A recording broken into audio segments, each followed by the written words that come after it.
Boa noite, pessoal. Iniciando a aula teórica do curso de treinamento Pilates. Nós vamos, para falar sobre treinamento, a gente precisa entender um pouquinho sobre esse gênio chamado Joseph Humberto Pilates.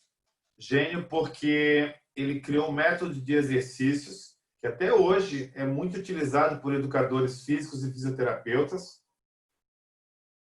A sua genialidade ultrapassou aí o século passado, se caminha para esse século e vai longe ainda. Então, quem foi Joseph Humberto Pilates? Ele, na verdade, ele era um alemão que nasceu em 1883, cujo pai era ginasta, a mãe naturopata. Então, ele teve fortes influências das terapias naturais. Então, ele desde criança, ele era muito magrinho, sofria de raquidismo, e sempre teve um desejo muito grande de desenvolver o seu corpo, o seu físico. Com isso, ele utilizou os recursos do pai e da mãe e foi se desenvolvendo. Aos 14 anos de idade, ele já tinha um corpo bem avantajado e já se apresentava em apresentações de circo, ele praticava artes marciais, fazia levantamentos de peso. Então, naquela época, as academias estavam surgindo, a calistenia fazia sucesso, a ginástica estava muito evidente. E aí o que ele fez? Ele começou a buscar todos esses métodos, fez um filtro desses métodos e juntando com o que ele também conheceu no Oriente, com um pouco do com o Tai Chi, com o Yoga, com a concentração, ele foi juntando o bom de cada um desses métodos e foi afunilando, fazendo um método próprio, que a princípio não se chamava Pilates, a princípio se chamava Contrologia. Mas ele atuava como um professor de luta de boxe, lutadores, artes marciais, e ensinava muita defesa pessoal. Tanto que em 1912 ele estava treinando a polícia inglesa em Lancaster, quando ele explodiu a Primeira Grande Guerra Mundial. Então, ele foi confinado num campo de concentração. Nesse campo de concentração, ele observou que várias pessoas estavam acamadas. Ele já havia desenvolvido o seu método de solo.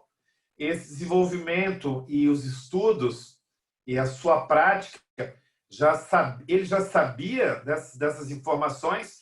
Então, ele também sabia que se as pessoas ficassem paradas no leito, acamadas, elas não se recuperariam com velocidade. Muito pelo contrário, talvez até fosse pior para essas pessoas. Então, ele procurou os oficiais daquele campo de concentração e sugeriu ajudar as pessoas. Aí foi dito para ele, você pode fazer o que quiser, mas só não pode tirar essas pessoas do leito.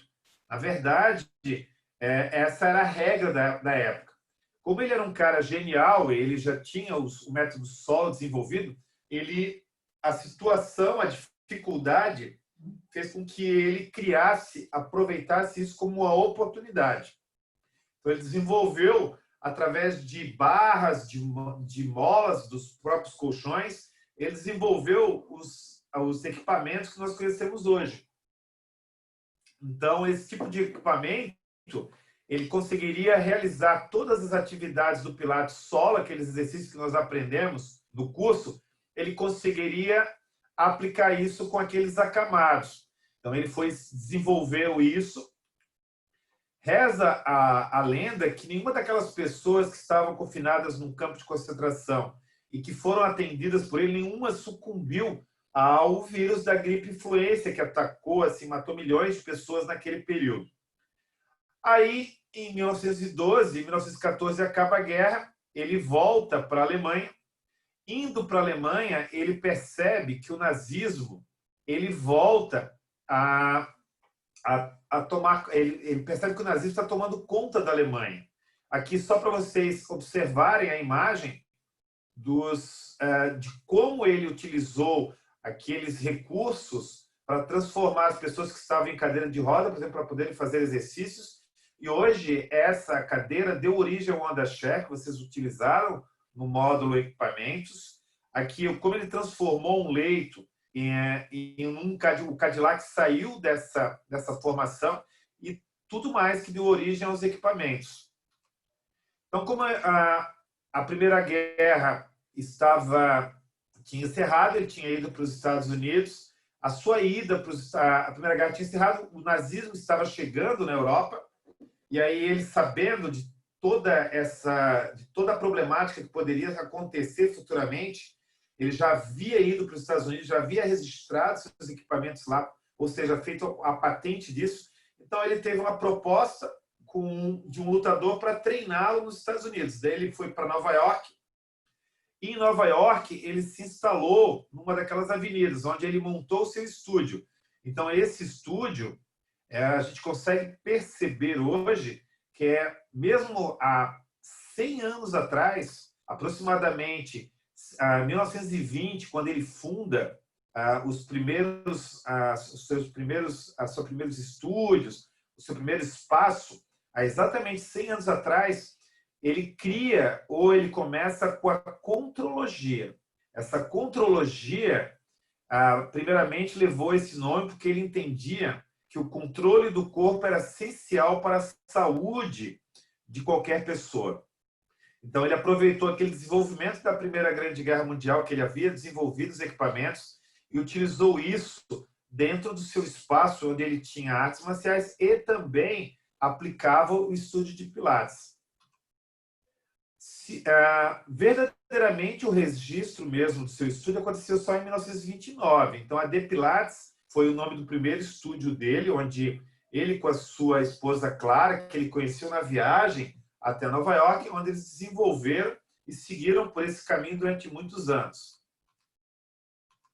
Bom, a pergunta a gente discutiu isso no curso também, né? Tem diferença entre Pilates solo e Pilates equipamento? Não. Pilates é a maneira de fazer o exercício. Pilates são exercícios específicos. Pilates é uma respiração específica. Pilates é um método específico. Então, seja no equipamento, seja no acessório, seja no solo, o Pilates é sempre o Pilates. Não existe um exercício dentro do Pilates, feito dentro do Pilates, que não seja Pilates. Existe, sim, exercícios com grau mais iniciante, grau mais intermediário e grau mais avançado, onde, dependendo do condicionamento e da condição física de cada um, você apresenta, você integra esse tipo de exercício.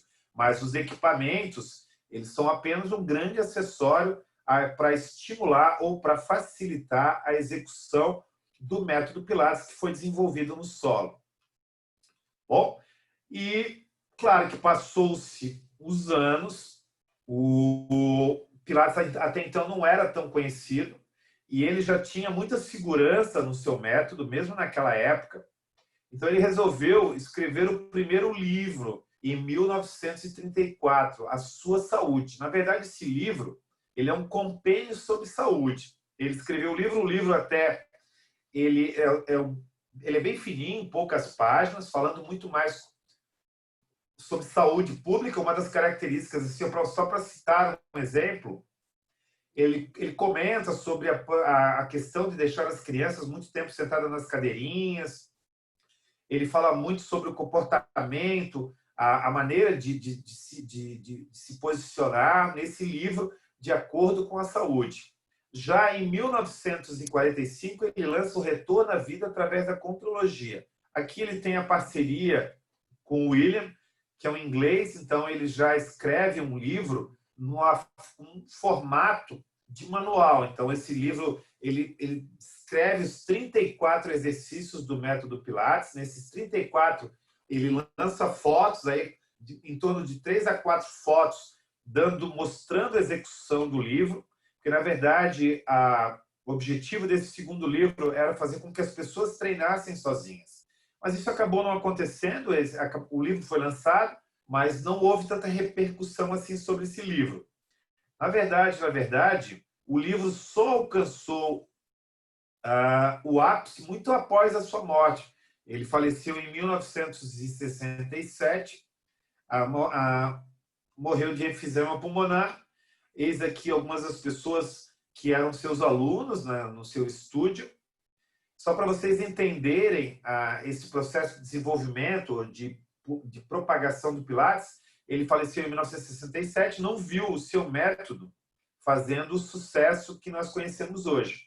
Quando chegou em 1980, olha aí, quase 15 anos depois da sua morte, fundou-se um estúdio de Pilates em Beverly Hills, onde existia vários famosos, e esses famosos, a Madonna fez Pilates, vários famosos da época praticaram o método, e aí o que os famosos praticam vai para a mídia, e aí o Pilates explodiu para o mundo.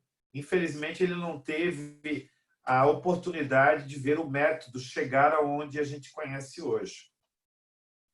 Bom, então, eu gosto muito de colocar essa versão aqui, porque as pessoas não sabem definir, várias pessoas não sabem definir o que é o método Pilates. Na verdade, esse conceito aqui, método Pilates, é do segundo livro dele, pois ele escreveu apenas esses 2 livros, A Sua Saúde, o Retorno à Vida através da Contrologia. Então, aqui está a descrição sobre o conceito do que é contrologia. Lembra que a contrologia era o primeiro nome do método que ele desenvolveu. Apenas após a sua morte é que acabou se tornando Pilates, mas antes era contrologia. Então vamos para a definição dele, tá? Para a gente descrever aqui, tentar entender o que vocês passaram aí nas últimas semanas. Contrologia é a completa coordenação, corpo, mente e espírito. Isso aqui não é novo, isso aqui ele tirou dos conceitos gregos, né? De saúde, corpo, mente e espírito, mas contrologia é isso, é a coordenação do corpo, mente e espírito. Isso tem tudo a ver com a saúde, com o que a gente aprendeu na faculdade.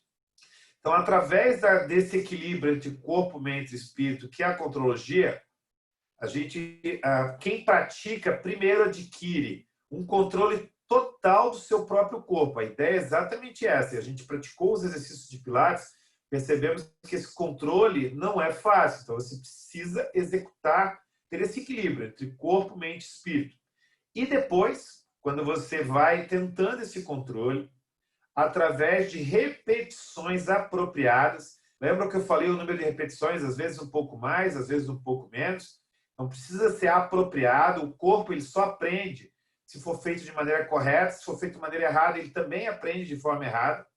Então, a gente precisa, através de repetições apropriadas desses exercícios que ele desenvolveu, quem pratica gradualmente, não adianta querer tudo num dia só, e progressivamente, então você precisa estar sempre lançando desafios a cada sessão de exercícios adequados a essa pessoa, quem pratica adquire um ritmo natural e uma coordenação associada com todas as atividades no seu subconsciente. Desculpa. Então, resumindo isso aqui, que através do controle desse equilíbrio entre corpo, mente e espírito, quem pratica adquire um controle total do corpo, só que esse controle total do corpo vem com repetições apropriadas e de forma gradual, executando exercícios. Então, no começo, você faz isso de forma voluntária, até que depois da prática, naturalmente, isso vai se tornando, vai sendo abastecido no seu subconsciente. Vai chegar um momento, na hora da execução dos exercícios, dos seus movimentos, que você não vai precisar pensar para fazer. Então, gente, o método está aí. A gente descreveu todo o método, só que se você não praticar, isso não é armazenado. Você não cria conexões neurais e você é como andar de bicicleta. Então, se você nunca andou de bicicleta, vai ter dificuldade de andar de bicicleta. Mas se você começa a adquirir esse controle, isso vai formando conexões neurais e vai ficando mais fácil e você vai ficando adaptado a se desenvolver no teu dia a dia com esses exercícios. Bom, qual é a verdadeira filosofia, né? Segundo o próprio Joseph? Na verdade, para ele, nós não deveríamos, os músculos deveriam nos obedecer e nós não deveríamos ser dominados por esses músculos. Então, isso é o que acontece. Como ficamos sentados ou ficamos ou a maioria das pessoas são sedentárias, então elas não conseguem realizar determinados movimentos ou exercícios porque os músculos não permitem.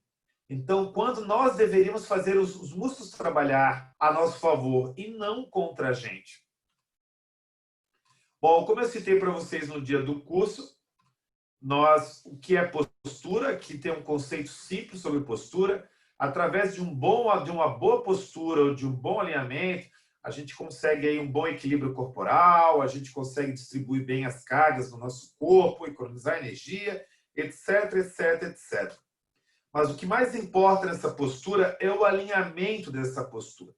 Como a gente aprendeu, a primeira coisa que nós realizamos no atendimento é alinhar essa pessoa. Então, nós colocamos, ela chega nesta condição, em desalinhamento, dentro da mesma postura. Notem que as duas estão numa postura, essas duas imagens estão numa postura em pé, só que uma num desalinhamento e o outro num alinhamento. A gente precisa começar os exercícios dentro de um alinhamento. Isso foi bem batido no dia do curso. Então, a gente buscou aqui, dentro de um mesmo alinhamento, nós em diferentes posturas. Então, a gente observa que, mesmo em decúbito lateral, decúbito dorsal, decúbito ventral ou sentado, a gente vai estar sempre buscando um melhor alinhamento para diminuir o número de lesões, para melhorar a performance, para gastar menos energia, para ser mais eficiente nos seus gestos, etc, etc, etc, etc. Isso aqui a gente passou o sábado inteiro, a parte da manhã, praticando essas posturas dentro desses alinhamentos. Depois que nós praticamos as posturas dentro dos alinhamentos, bom, a gente tentou encontrar dentro de cada alinhamento o que a gente chama aqui, esse texto chama de elementos chaves, que nada mais são do que pontos específicos do corpo que nós devemos observar para saber se o alinhamento está correto. Esses pontos você pode chamar de segmentos também. Se a gente observar aqui, quando fez a primeira apresentação em decúbito dorsal, nós mostramos o posicionamento do pé, o posicionamento do joelho, o posicionamento do quadril, da caixa torácica, dos ombros, do pescoço, da cabeça e até da mão. Dentro de todo esse alinhamento aqui, a gente buscou cada postura. Bom, então os elementos aqui descritos como elementos-chave são os pontos. Nós entendemos o bom posicionamento da pelve, nós fizemos a esfirra, lembram lá? Isso aqui é um conceito do Kendall.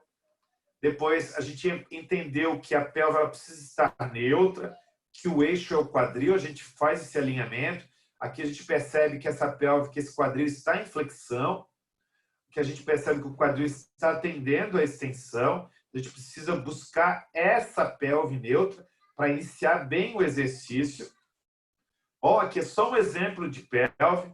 Aqui nós temos um tilt anterior, ou seja, uma flexão de quadril, um tilt posterior, uma extensão de quadril, e aqui é onde deveríamos buscar o posicionamento neutro da pelve, esse alinhamento do eixo do quadril com a lombar. Aqui só para mostrar para vocês o eixo do quadril e a relação que esse eixo sofre com determinados músculos. Por exemplo, os músculos extensores do quadril, né? Eles acompanham os músculos abdominais, ou seja, flexores do quadril, tentando fazer com que ele entre esse quadril em extensão. Já essa musculatura contrária, os músculos espinhais aqui lombares, mais os flexores de quadril, vão tentar uma flexão de quadril. Então, o que a gente fez lá nos exercícios de báscula do quadril, nada mais são do que tentar ajustar ou equilibrar essa musculatura. Bom, como segundo elemento, nós fomos para a caixa torácica, a gente percebeu que ela tem uma influência importante nos equilíbrios dos músculos abdominais, dos músculos dos membros superiores, e que a gente tem que evitar o excesso de expansão da caixa torácica, o excesso de depressão da caixa torácica. A gente cuida desse posicionamento. Depois nós seguimos para o posicionamento das escápulas, que é tão batido hoje em dia, o posicionamento das escápulas, principalmente porque a articulação glenohumeral, que é a articulação do ombro, ela depende totalmente do bom posicionamento da escápula, que hoje até se chama de discinese, ou seja, uma alteração na postura ou no movimento da escápula que biomecanicamente não está correto com o padrão de movimento esperado. Então, aqui, nos posicionamentos da escápula, a gente aprendeu que a escápula não pode ficar retraída demais, que a escápula não pode ficar elevada e que a gente precisa encontrar um bom posicionamento, que a gente chamou de escápulas em X, que ela fica levemente retraída e levemente aduzida.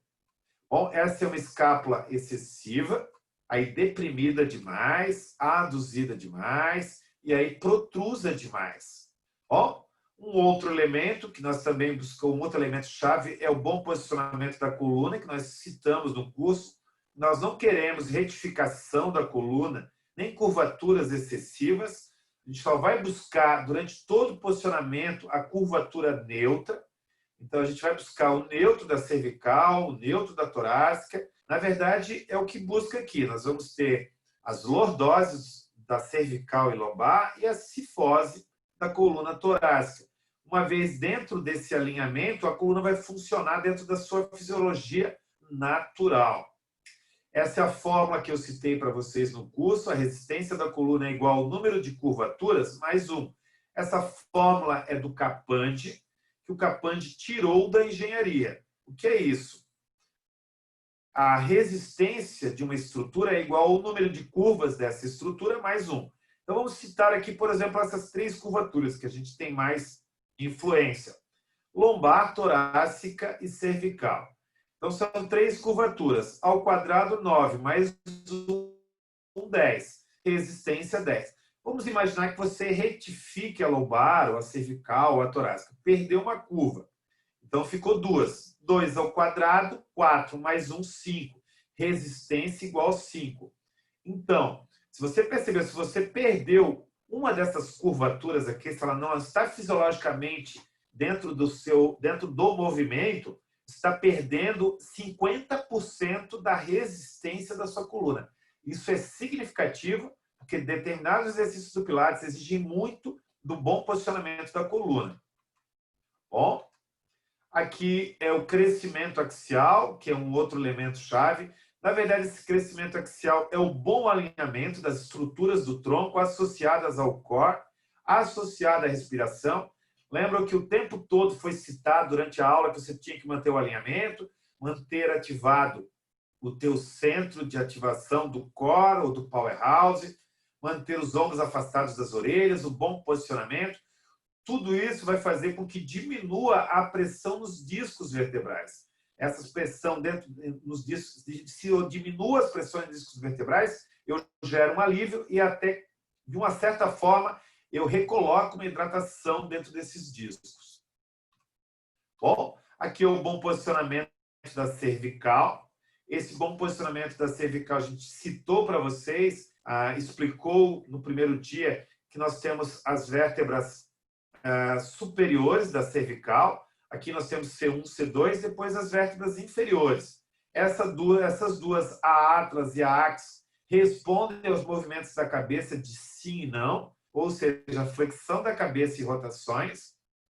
E de C3 a C7 corresponde aos movimentos do pescoço. Então, eu preciso ter um bom alinhamento aqui da cabeça para conseguir gerar uma boa posição do meu pescoço. Então, aqui nós observamos o bom posicionamento da cervical, lembram? Sem papinhas embaixo do queixo, nem pregas atrás do pescoço, com o olhar sempre perpendicular. Aqui nós percebemos um excesso de extensão da cabeça. Aqui nós utilizamos um calço quando estamos aplicando o solo. E aqui um excesso de retificação da cabeça. Também não é legal. Bom, então se você for observar quais são os elementos chaves que nós observamos quando a gente vai alinhar nosso cliente. A gente organiza os pés, joelho, a pelve. Depois nós vamos para a caixa torácica, bom posicionamento das escápulas. Além do posicionamento das escápulas, nós vamos para o posicionamento da coluna vertebral e, por último, da cervical. Bom, essa é uma frase importante. As pessoas confundem muito, porque tudo pode ser Pilates. Sim, tudo pode ser Pilates. E eu deixo essa pergunta dele. Não interessa o que você faz, e sim como você faz. Meu amigo, a questão é, se você sabe explicar o que você está fazendo, ou seja, se você tem certeza do que você está fazendo é bom para o teu cliente, então faça. Se você não tem dúvida, se você tem dúvidas, não faça. Bom, isso agora onde a gente vai entrar são os princípios. O que são os princípios? Na verdade, o Joseph, ele tinha um desejo de que todas as pessoas praticassem o Pilates, porque ele acreditava que o Pilates é fundamental para a saúde de todo ser humano, como os exercícios são. E nós sabemos disso com clareza hoje. Aí ele criou o seu método lá dentro, ele colocou naquele segundo livro, Retorno à Vida através da Contrologia, porém, não surtiu o efeito que ele esperava, porque ele sempre citou, dentro do seu método, dentro do livro, inclusive ele coloca, situações importantes, como respiração, como alinhamento postural. Ele dizia que a coluna era uma haste flexível. Então, tudo isso foi colocado mais à frente como princípios do Pilates, ou seja, como regras que você tem que seguir para executar o Pilates. Ele nunca falou que eram princípios, mas ele sempre citou que eram pontos importantes a serem seguidos para uma vida saudável, para uma boa execução de exercícios. Então, para facilitar a execução dos exercícios, se tem esses princípios como regra, ok? Quais são os princípios? Na verdade, a literatura, 86% da literatura traz esses 6 princípios do Pilates: concentração, controle, centralização, precisão, fluidez e respiração. Então, a gente vai trabalhar com esses 6 princípios. Então, antes de começar qualquer exercício, a gente inicia com a concentração. O que era a concentração? A concentração é você ter foco. Então, quando você entra no estúdio de Pilates, você percebe equipamentos que é diferente, a decoração diferente, o cheiro diferente, até a verbalização diferente. Tudo isso para te remeter a uma condição de concentração. Pois, sem foco, sem concentração, você não consegue uma boa execução. A gente percebeu no dia do curso, quem focava mais tinha mais chance ou executava melhor. Quando eu executo essa concentração, automaticamente eu já começo a buscar o controle. Então, eu foquei durante o movimento, e aí, com esse foco e essa concentração, eu começo a ter mais controle do meu corpo. Então, à medida que eu vou executando, vou lembrar o conceito para vocês, de repetições apropriadas e progressivas, eu vou obtendo cada vez mais controle do meu corpo, principalmente quando eu tenho essa coordenação corpo, mente e espírito.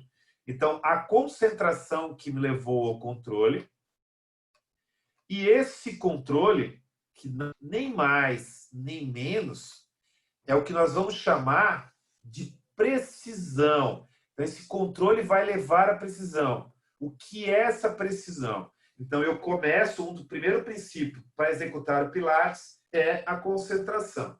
O segundo princípio é o controle. E esse controle, ele precisa levar à precisão. O que é a precisão? Repetindo, a precisão é o que você consegue executar de forma apropriada. Se você consegue executar dentro do teu melhor. Então, o meu exercício, ele é executado dentro das minhas condições. Claro que eu vou estar lançando desafios de forma gradual e progressiva para que eu consiga me desenvolver, como qualquer outro esporte. Então, eu sou diferente de você, que também tem uma precisão diferente. O grande segredo disso e a diferença dos profissionais está o quanto esse profissional, professor ou fisioterapeuta de Pilates, ele consegue acertar a precisão do seu cliente. Então, ele vai ter que prescrever o exercício, que não pode ser fácil e não pode ser difícil demais. Tem que ser na medida que desafia o cliente a ponto de ele executar.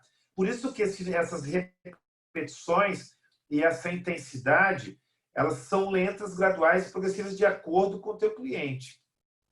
Se eu tenho controle, se eu tenho foco, se eu tenho controle e tenho a precisão, eu vou conseguir executar o exercício com fluidez. O que é essa fluidez? É esse movimento do exercício. O bailarino tem a fluidez já nata dentro dele. Então, a gente percebe que por muito treinamento, o bailarino, tu não consegue ver ele fazendo força. Ele salta, pula, se movimenta e ele não acelera demais, mas ele tem uma fluidez no movimento. Os seus movimentos parecem uma dança ou fazem parte de uma dança. Então, isso é a fluidez. É quando você tem controle total sobre os seus movimentos. E é isso que é a contrologia. Por isso que o nome, antes do método, do princípio, antes de ser chamado Pilates, chamava contrologia. Então, esse controle absoluto do movimento vai me levar à fluidez, que não é nem mais rápido, nem mais lento. É o adequado para a execução do exercício. Claro que algumas pessoas conseguem executar com mais velocidade porque tem um maior controle. Outras pessoas que estão iniciando o processo, elas vão ter que executar muito mais lento porque tem mais dificuldade de executar os exercícios. Bom? Então, a gente já falou do primeiro princípio, que era a concentração, já falamos do segundo, controle, terceira, precisão e quarta, fluidez. Então, dois princípios que são integrados e que também integrados com todos os demais é o powerhouse, que na verdade hoje ele é conhecido como core, que é esse controle do centro. É aí o nosso quinto princípio, pois o sexto é a respiração.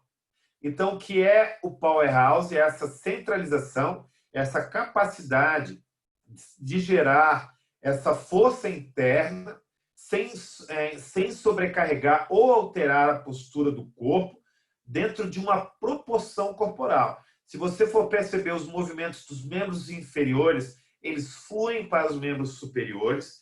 Os movimentos dos membros superiores dependem muito também dos membros inferiores. E essa ligação, ou seja, um elo muito importante dessa corrente é, sem dúvida nenhuma, a região do centro do corpo. Então, aqui a gente percebe que essa região possui uma musculatura diferenciada, possui pressões aqui diferenciadas também, uma pressão intraabdominal diferenciada. É uma estrutura sensível, pois essa região entre a pelve e as costelas ela tem apenas 5 vértebras, então ela precisa de uma musculatura e contém aí um número grande de vísceras, que é o que nós chamamos de powerhouse, que reveste tudo isso. Então aqui nós conseguimos perceber que o que eu comentei com vocês, aqui nós temos as 5 vértebras lombares, olha quantas estruturas ósseas nós temos acima dela e quantas nós temos abaixo.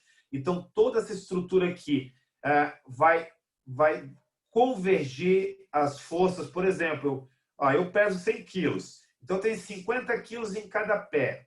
Bom, então, olha só, converge aqui para essa região 100 quilos diretamente. Bom, aqui eu tenho toda a carga e movimentação dos meus membros superiores, que também precisa de uma boa organização aqui. Então, nós somos um carro onde a parte dianteira é mais móvel, a parte traseira é mais fixa. Então, toda essa movimentação, esse eixo, passa por essa região. Então, esse bom equilíbrio, essa boa ativação dos músculos é o que vai dar aí um componente indispensável para a prática do Pilates e, claro, para a performance de qualquer tipo de exercício.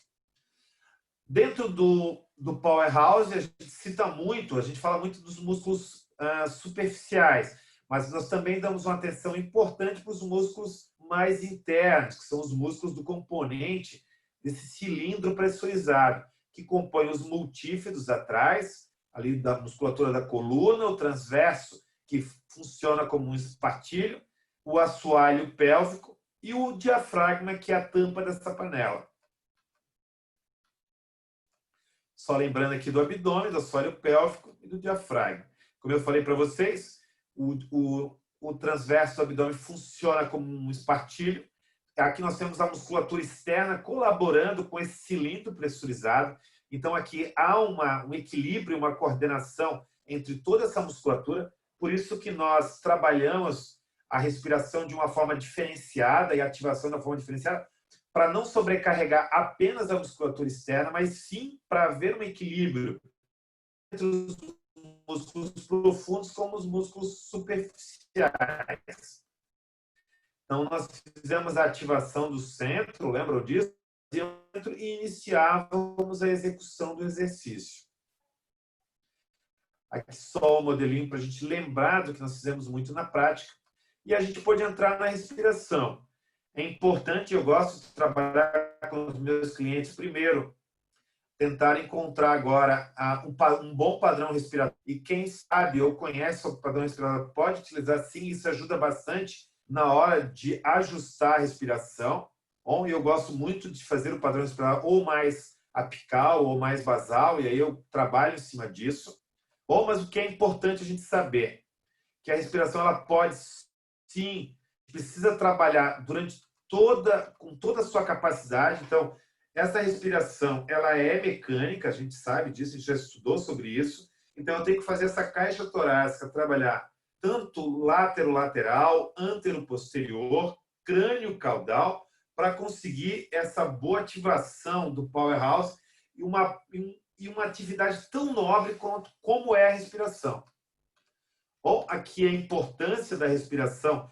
Eu consigo, através da respiração, a gente fez isso na prática, porque a gente selecionou os exercícios e a forma correta de respirar. A gente consegue estabilizar a coluna através da ativação do centro. A gente consegue aumentar ou facilitar o posicionamento da coluna, ou seja, quando eu faço a extensão, é mais propício que eu faça a inspiração. Quando eu faço a flexão, é mais importante que eu deixe o ar sair. Os deslizamentos das escápulas também funcionam porque o gradil costal ele é responsável pela respiração, então a escápula desliza sobre o gradil costal. E, claro, todo o alongamento. Então, não tem como dissociar a centralização da respiração. Então, esse ensinamento, como nós fizemos no curso, ele é indispensável para que o teu cliente aprenda a fazer os exercícios com mais intensidade, como a gente orientou no curso. Então, aqui só lembrando que a gente precisa estimular todas as capacidades da nossa caixa torácica. E, claro, nós temos aí 3 formas de respirar. Lembram disso? Que aqui nós chamamos de MR1, movimento respiratório 1, onde você inspira parado, lembra? Inspira, prepara, expira, isso, e retorna expirando. Então, eu vou expirando e retorno expirando. O MR2, eu tenho uma inspiração na partida, então eu expiro durante a execução e inspiro durante as transições. E, claro, o MR3, mais para movimentos pliométricos ou movimentos oscilatórios, que a gente usou em vários exercícios, principalmente o 100. Bom, então, aqui só lembrando que nós fizemos todos os posicionamentos, nós ajustamos o alinhamento.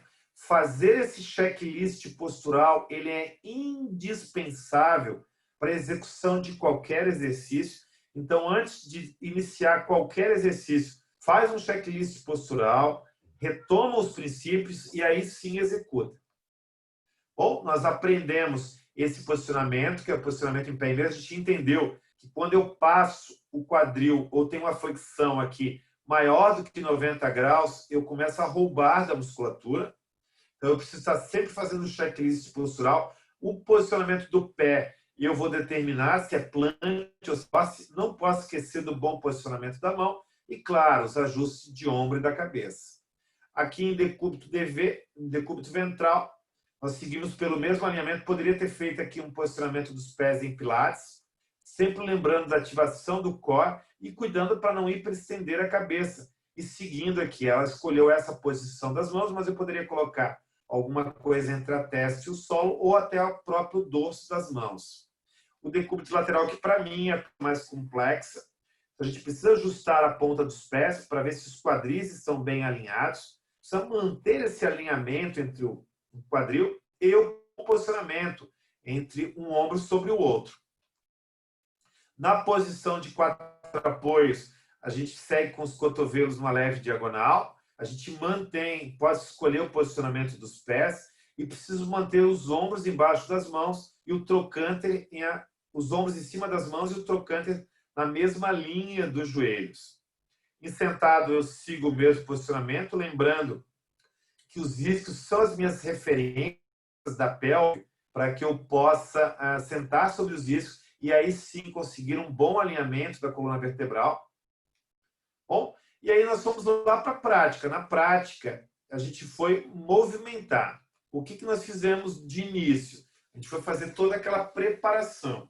Na preparação, nós fizemos primeiro os movimentos que nós chamamos de báscula do quadril, ou seja, flexão e extensão do quadril. Bom, aqui nós fizemos o alinhamento da pelve, e aí nós iniciamos com o posicionamento e seguimos com o exercício. Depois nós fizemos o posicionamento da cabeça como estratégia, que era o sinal do sim, onde a gente buscava o trabalho de maior equilíbrio da musculatura profunda do pescoço. Depois nós fizemos os trabalhos de mobilizações e também estabilizações da escápula, onde nós buscamos trabalho de serrátil anterior, trabalho de trapézio, fibras inferiores. Bom, depois nós fizemos trabalho de estabilidade pélvica. Nós fizemos solturas do quadril, fizemos desafios para a pelve através desse braço de alavanca, que são os membros inferiores. E a gente utilizou aí várias estratégias, tentando com isso a preparar a estrutura da pelve e gerando ao core um aquecimento ou uma ativação necessária para a execução de exercícios mais intensos. Bom, depois nós fomos para a estabilidade das escápulas e nós trabalhamos inúmeros exercícios aqui, fizemos rotações, fizemos exercícios de protração, bom, buscando a estabilidade. Depois que eu encontrei, que eu fiz a preparação da pelve, preparação da cervical, eu fiz os movimentos de estabilidade, de mobilidade da escápula, de estabilidade da escápula, de desafios da pelve, eu fui para os exercícios de pilates propriamente ditos, mas como uma preparação ou como um aquecimento, que eu posso chamar para vocês de exercício raiz, onde algumas pessoas chamam de aquecimento, outras de preparação ou de pré-pilates. Eu chamo de exercícios que vão dar origem a todos os outros exercícios, porém são exercícios mais fáceis. E nós começamos com o abdominal, onde eu mantinha o ângulo inferior da escápula, o olhar sempre apontado no joelho e utilizava os braços para dar peso. Depois nós fomos para os exercícios, aqui uma posição, a gente observar ó, o esforço que ela faz com a cabeça, ó, como o braço de movimento da cabeça está alterado aqui. Então, a sobrecarga sobre a cervical é grande. E o contrário também é verdadeiro. Aqui a sobrecarga também é grande porque está numa posição totalmente antifisiológica. Bom, essa sim seria a posição mais adequada.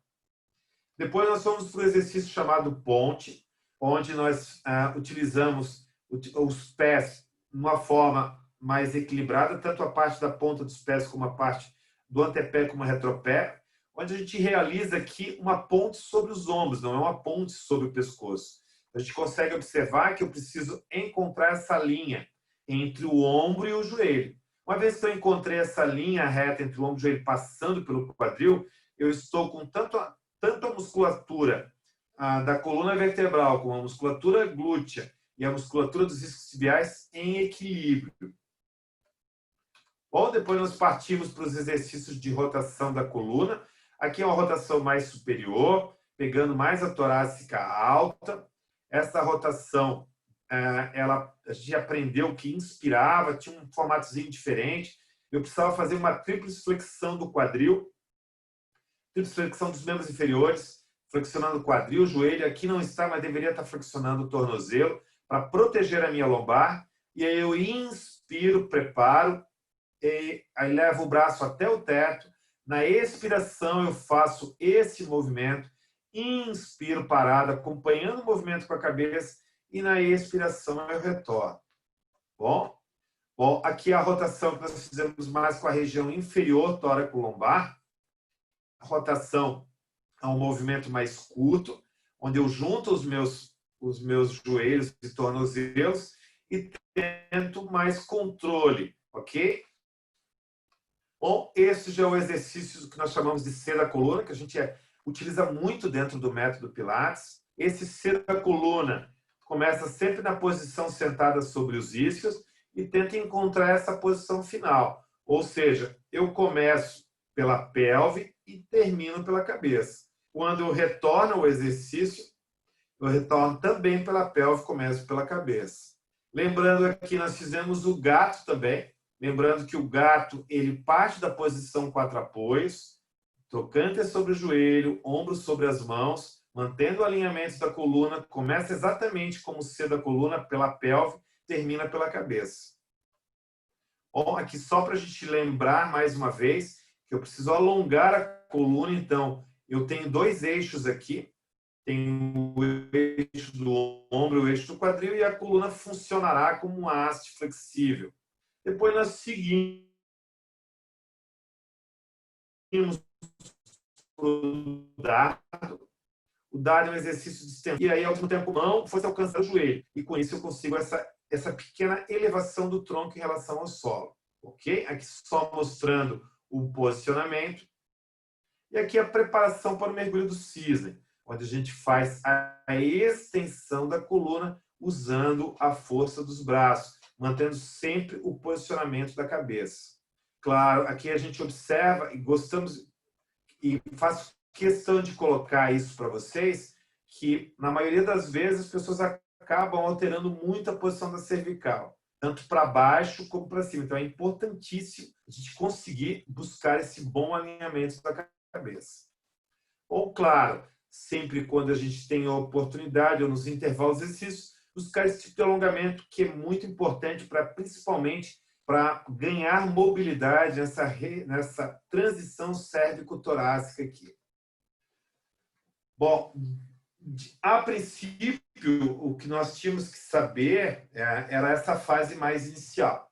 Bom, nessa fase inicial, a gente precisou entender, quando a gente foi dar aula, ou quando a gente foi dar os atendimentos, a gente precisa fazer uso de imagens mentais. O que é uma imagem mental?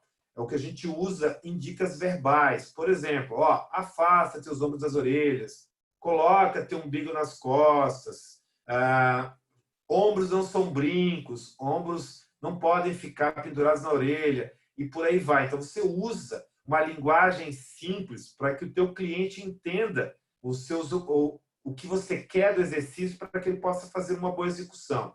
Muitas vezes é necessário fazer o toque, ou seja, tocar com precisão e propriedade em determinadas regiões do corpo, onde ele possa entender, através dessas questões táteis, a verdadeira execução, a ativação de determinados músculos.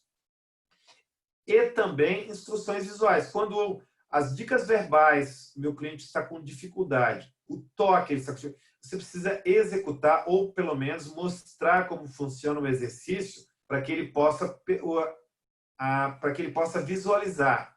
Bom, então aqui você está dando aqui as estratégias sensoriais, tanto as verbais, o toque, as visuais, para que ele possa aprender com mais facilidade. Claro, tudo isso aqui vai depender muito do teu cliente. Então, um cliente que tem um conhecimento sobre a área da saúde, você pode usar uma linguagem mais técnica.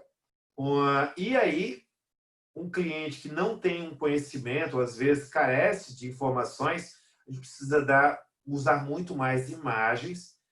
Um cliente que tem pouca percepção de movimento, a gente precisa mostrar, tocar em determinados pontos para fazer melhores ajustes musculares. E, claro, as instruções visuais, que sempre é mais fácil a compreensão. Tudo isso passa e muito pela criatividade do professor. Aqui são os elementos moduladores da intensidade. O que são esses elementos moduladores da intensidade? Como não temos anilhas ou cargas para a gente colocar, a gente precisa dar intensidade para esse aluno ou paciente com o que nós temos na mão. Então, a amplitude de movimento é um bom parâmetro. Caso ele não consiga executar o exercício corretamente, diminua um pouco a amplitude do movimento, ou aumenta a amplitude se você quiser dar dificuldade. A resistência externa, que seriam as molas, a gente usou bastante nos equipamentos. A base de suporte, ou seja, exercícios com mais instabilidade, também aumentam muito a dificuldade e elevam a intensidade, mas toma cuidado, intensidade demais pode fugir da precisão. Adaptação à postura. Se eu estou passando um exercício para o meu cliente e ele não está conseguindo sustentar a postura, como nós já conversamos no modo presencial, é porque está intenso demais. Bom, ele tem que conseguir manter o ritmo ou a velocidade do movimento. Caso ele não consiga manter o ritmo, é porque também o exercício está forte demais para ele. E também, se ele não conseguir sustentar a respiração, é um sinal claro que o exercício está difícil demais.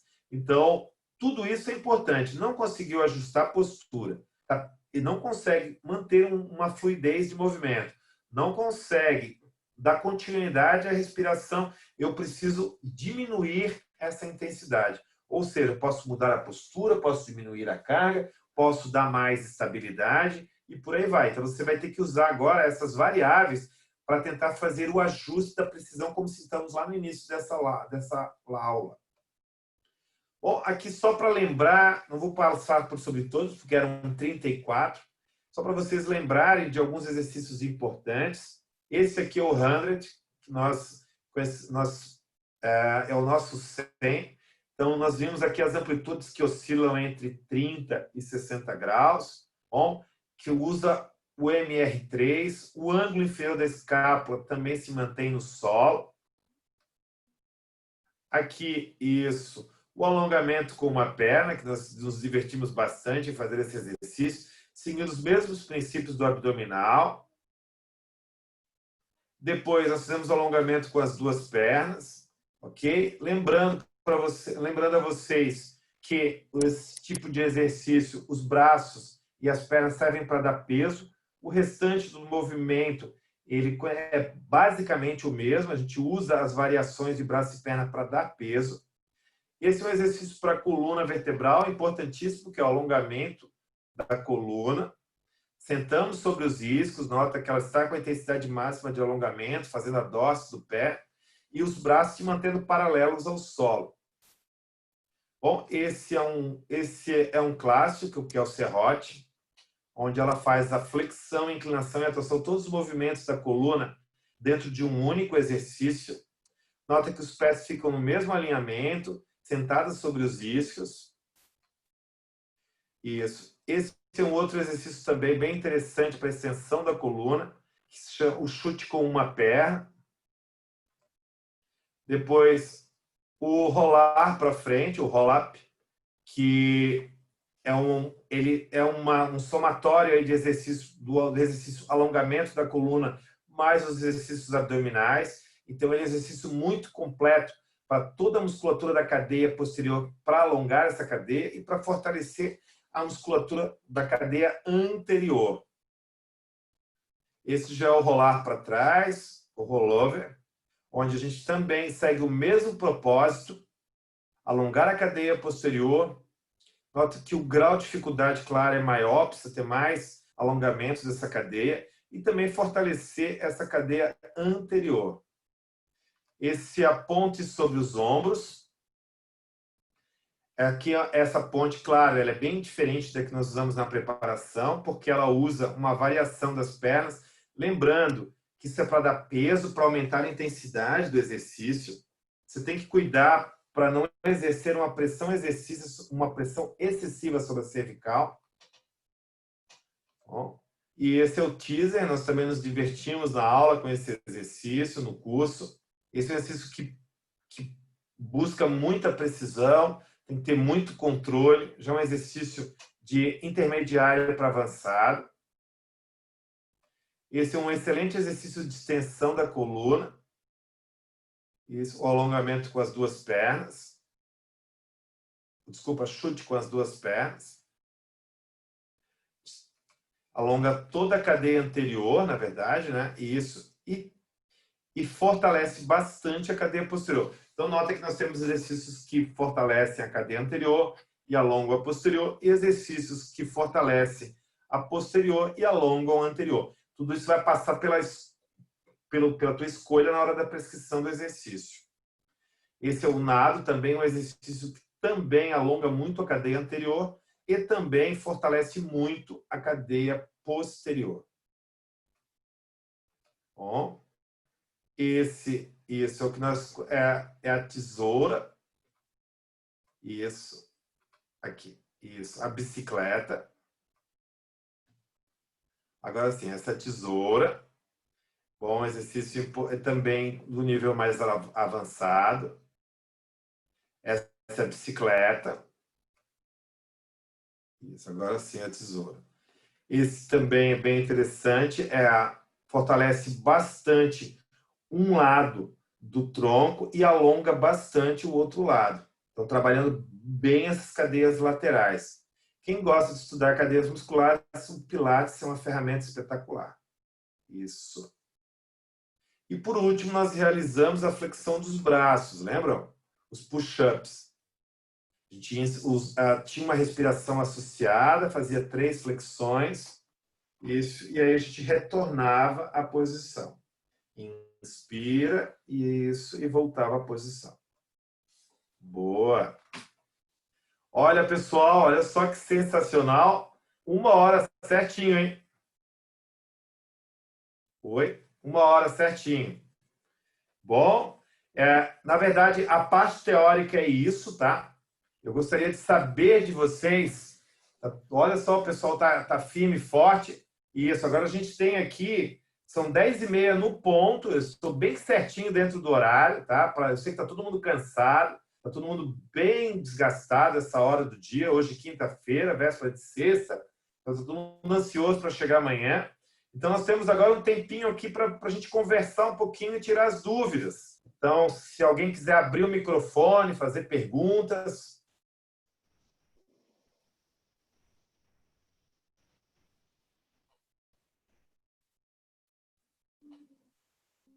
Alô?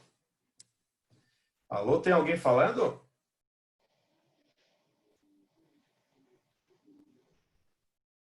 Eu não estou ouvindo.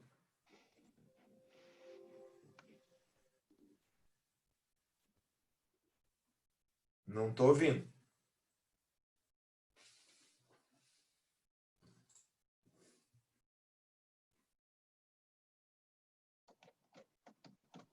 Oi? Deixa eu ver se ele mandou alguma mensagem aqui para mim.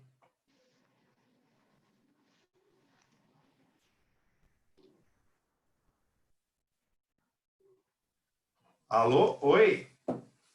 Alguém tem alguma dúvida?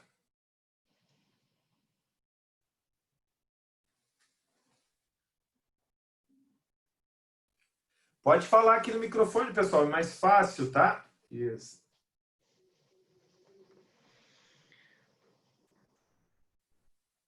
Oi? Não precisa abrir a câmera não, tá? Só falar, não tem problema.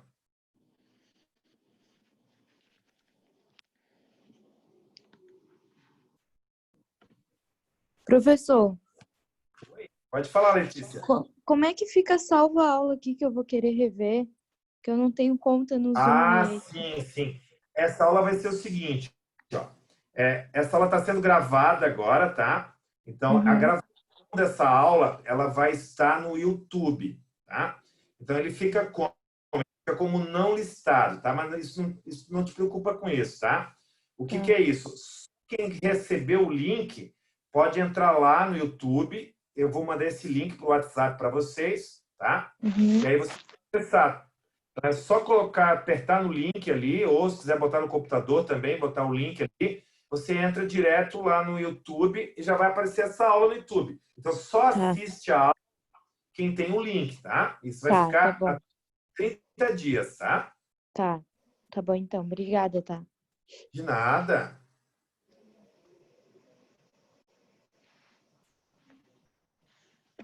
Como é que estão, pessoal? Estão praticando, estão treinando, estão atendendo a mamãe, atendendo o papai, já teve algum paciente, tem alguma experiência para relatar? Ainda não queria? É? Isso. Mas já atendeu mamãe e papai? Eu também ainda não pratiquei, professor, mas estou vendo para fazer uma aula aqui em casa com a minha mãe e com a minha irmã, já que não dá para fazer com os amigos, né? Por causa do corona. Claro, faz Fazer com o bem. pessoal de Isso casa. mesmo. Perfeito, é isso aí. Vai começar a ter. Mas estavam combinando de treinarem juntas, não estavam? Sim, a gente tá, eu e a Letícia, a gente tá marcando um dia, assim, para fazer na casa dela, já que a gente já teve contato, né? Por causa da aula e, Aham, enfim. Aí a gente sim, tá sim. vendo para Aham. fazer. Eu Sim, tô sim, vendo sim. também para comprar a bola, de repente, que a bola dá para fazer bastante coisa com ela, né? E ela é Ai, o que legal. equipamento Isso mais em mesmo. conta, assim, no momento, né, para comprar. Tá ótimo. Isso. Olha só, meninas, amanhã, no sábado de manhã, tá? Eu vou estar dando uma aula sobre ombro, tá? Então eu já mandei para os clientes, para o pessoal do curso, o pessoal que vai fazer o curso daqui a 2 semanas. Eu já mandei uma aula para eles. Então eu vou fazer uma revisão amanhã de uma aula teórica e vou falar um pouquinho sobre duas aulas, tá? Na verdade, a cinética é sobre ombro, tá?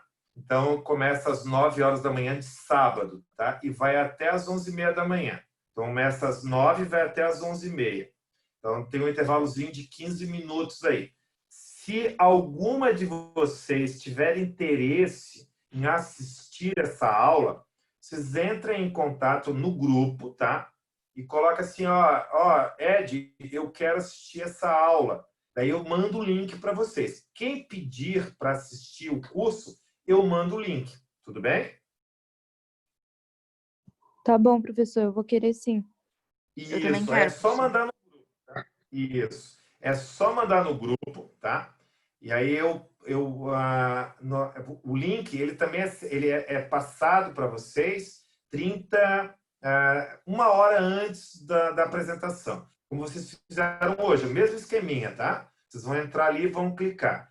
Essa aula que eu vou dar amanhã, ela fica também um tempo no YouTube. Então, quem assistir a aula pode reassistir depois no YouTube também, da mesma forma, tá?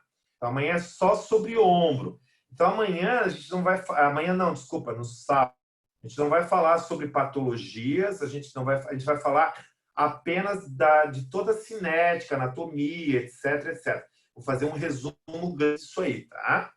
Aí quem tiver interesse pode assistir sem problema nenhum. Fica uma cortesia aí para vocês, tá? O pessoal do curso do ombro, eles recebem, musculação clínica para o ombro, né?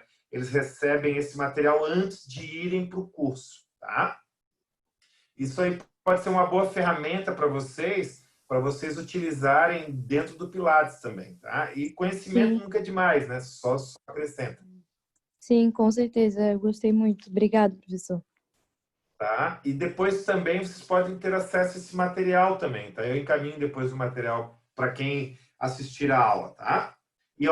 E não vai ter custo nenhum, é apenas um brinde para vocês, tá? Tá bom, então. Muito obrigada. Bom. E aí, meninas, mais alguma dúvida? Estou ansioso aqui para ajudar vocês.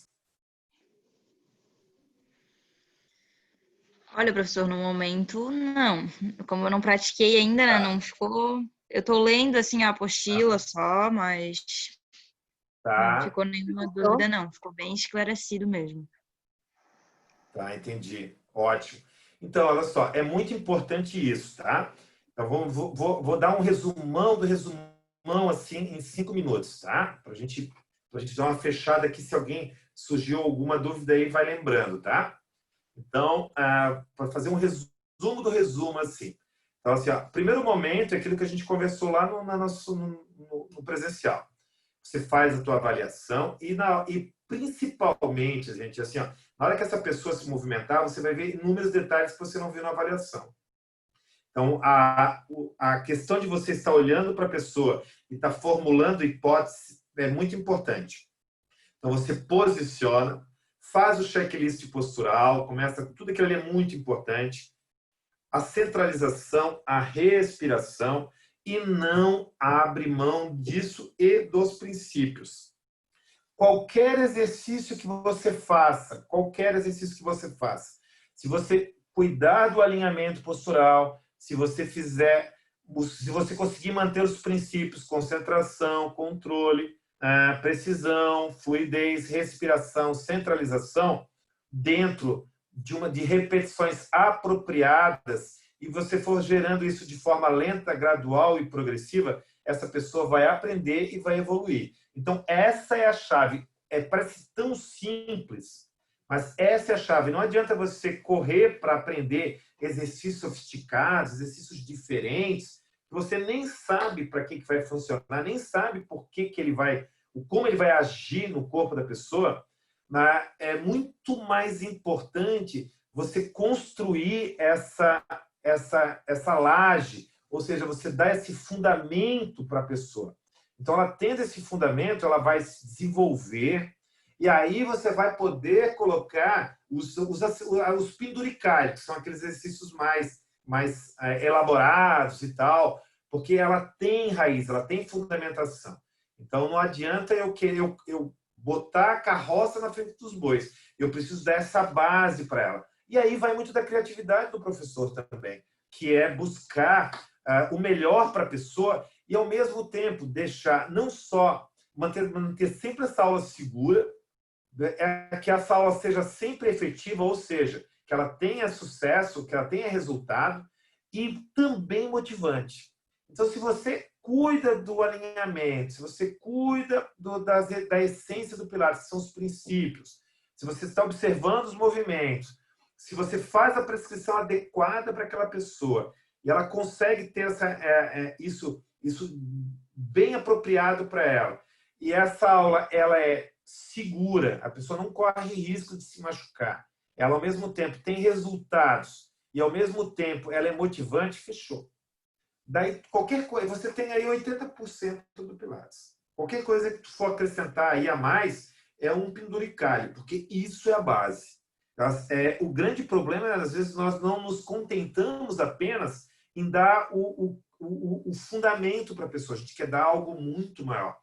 Se você for olhar em qualquer outra método ou arte, seja no balé, seja na dança, nas artes marciais, no esporte, começa-se pelos fundamentos. Ninguém sai lutando com 3 meses de academia, de uma arte marcial. Ninguém sai para uma Olimpíada ou para uma competição de ginástica com 3 meses, 6 meses praticando. Então, tudo é gerado fundamentos, até que a pessoa consiga alcançar. O método é exatamente a mesma coisa. A gente esquece, a gente acha que o método ele é diferente das condições fisiológicas do exercício. E não é. Precisa respeitar a fisiologia do exercício, precisa respeitar a anatomia, precisa respeitar, e não foge disso. É que às vezes a gente quer sempre encontrar uma fórmula mais rápida, alguma coisa. A gente fica sempre tentando criar uma roda que não existe. Então, essa é a dica que eu dou para vocês aí, tá, pessoal? Professor, tenho uma dúvida. Claro, Júlia, pode falar. Eu fui treinar na minha irmã e ela tinha uma respiração muito apical com a musculatura acessória utilizando muito. Tem alguma forma de desativar isso? Talvez algum comando, ou uma posição que seja mais fácil Isso. de ativar o diafragma? Boa pergunta, tá? Então, ela estava com a respiração muito apical. Então, assim, ó, primeiramente, eu recomendaria fazer uma respiração mais basal. Então, assim, tenta pedir para ela sentir o posicionamento. Aí é um trabalho formiguinha mesmo, né? Então, você pode... Eu gosto... que assim, aí entra uma questão. Se tu for físio, tu pode fazer até algumas manobras para tentar diminuir esse excesso da musculatura mais apical. Mas o que normalmente eu faço? Assim, vamos pelo mais basicão mesmo, né? Eu fiz o trabalho aqui, percebi que está mais apical.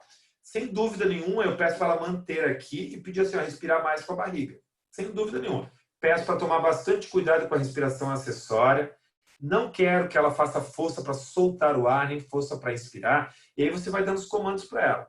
E isso, assim, como é algo que ela carrega pela vida dela, então você vai precisar ter paciência, tá? Mas eu sinceramente, eu tomaria cuidado, não colocaria o powerhouse de início, porque se ela faz o powerhouse aqui de início, ela acaba trabalhando muito aqui em cima ainda.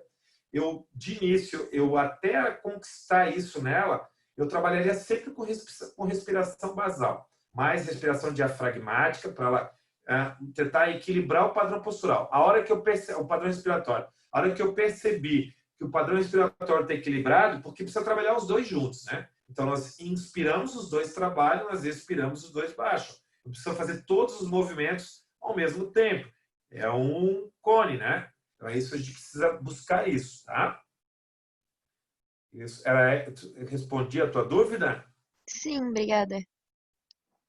Nada. Professor, Oi, Amabelle, pode falar. lá na primeira aula o senhor tinha falado de um livro que indicava, mas eu acabei não anotando o nome. O senhor, não só sobre Pilates, mas algum de cinésio que o senhor recomenda, alguma coisa assim? Ah, sim, sim, sim. Bem lembrado. Ó, já nota no grupo aí, tá? E diz assim, ó, alguém manda aí no grupo assim, isso, por favor, não esquece os livros, tá? Eu mando o livro para vocês aqui, o PDF dos livros, tá bom? Tá bom, muito obrigada. Tem livros de cinesiologia, né? Um livro que eu recomendo, acho que esse esse que tu tá citando é o que eu recomendo, que oh, meu Deus, agora me fugiu, não. Cinesiologia do aparelho músculo-esquelético, do Donald Newman. O único probleminha dele é que ele tem 1.300 páginas, tá? Mas ele é gostoso de ler, assim, é bem gostoso. Você pode ir pelos temas, é bem bacana mesmo. O livro do Pilates, tá? A autora é a Cecília. O nome do livro é Método Pilates, tá? E ela estava fazendo mestrado e ela traduziu os 2 livros do Pilates, do Joseph. Ela fez um compacto dos 2 livros, que é A Sua Saúde, o primeiro, e O Retorno à Vida através da Controle. Então, os 2 livros do Pilates traduzidos, eles dão aproximadamente umas 200 páginas em um livro só. Então, ela fez desses 2 livros um. É um livro fininho, você lê aí fácil um dia ou 2, tá? Então, eu já comprei vários desses. Só que daí eu vou dando para as pessoas e no momento eu não tenho nenhum comigo agora. Tá? Se você entrar na internet lá, você vai ver a capa. Eu posso até mandar a capa para vocês, se vocês quiserem dar uma olhada. Esse livro eu sempre comprei na Catarinense. Sempre tem. Assim, e se você clicar na internet, você acha. Se você seguir por esse caminho do Pilates, que é muito interessante, vale a pena a leitura, tá? Porque você está lendo na fonte, não está lendo por intermédio de ninguém. Você está lendo ali exatamente o que ele falou lá atrás, tá? Tudo bem, Amabile? Tudo bem. Só pode repetir o nome da autora que reescreveu ali? Cecília. Tá bom, obrigada. Se tu não achar, tu me dá um toque. Ó, professor, tu manda para mim a capa do livro lá e tal. Porque esse eu não tenho ele em PDF. Vou até ver se consigo, tá? Mas eu vou dar uma olhada. E aí depois eu encaminho. Se eu conseguir PDF, eu te encaminho. Senão eu te mando a capa para te saber exatamente qual é, tá? Tá bom, muito obrigada. De nada, querida. Imagina.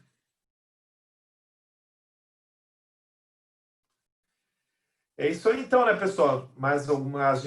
Nós estamos 15 para as 11. Eu sei que vocês devem estar cansadas. Então, eu imagino isso. Então, ficamos combinados assim, ó. Eu preciso passar para vocês os livros lá, né? Que eu tenho os materiais que eu quero passar para vocês. Quem quiser participar dessa aula do ombro, né? No sábado, das 9 até as 11h30, precisa mandar para mim que tem interesse, porque daí eu encaminho o link no dia do curso lá, tá? Vai ser exatamente como está aqui, você não precisa aparecer, você pode só ouvir, participar ou não, como você achar melhor, tá? E, gente, eu me coloco à disposição de vocês. Tudo que vocês precisarem é só entrar em contato, tudo bem?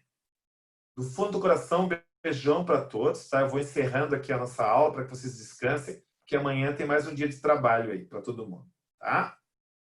Tá bom, professor. Obrigado, tá? Eu que agradeço, querida, tá? Um beijão para vocês aí. Uma ótima noite para todos, tá? Beijão. Tchau.